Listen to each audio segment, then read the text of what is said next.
అసలు నువ్వు ఎన్ని అబద్ధాలు?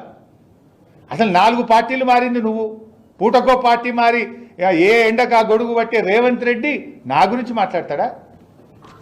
నేను ఇప్పటికి 100 సార్లు చెప్పిన, నా జీవితం అంతా కేసీఆర్, నేను బతికున్నంత కాలం బీఆర్ఎస్ అని 100 సార్లు చెప్పినా, ఇంకా 100 సార్లు చెప్తా.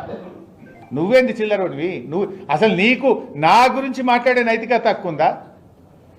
ఇందాకే అన్న కదా, గురువింద గింజ తన కింద నలుపు తెలియదు అన్నట్టు పార్టీలు మారిన రేవంత్ రెడ్డి ఒకే పార్టీ జీవితం అంతా పుట్టుక బీఆర్ఎస్లోనే, చావు బీఆర్ఎస్లోనే అని గతంలో చెప్పినా మళ్ళీ చెప్తున్నా. కొత్తగా చెప్పేదేముంది? నువ్వు పూటకో పార్టీ మారుతావు. ఇవాళ కూడా కాంగ్రెస్లో ఉన్నావు, మోడీ గారి పాట పాడుతున్నావు, బీజేపీ పాట పాడుతున్నావు. నువ్వు రేపేడు ఉంటావో తెలియని నువ్వు నా గురించి మాట్లాడి.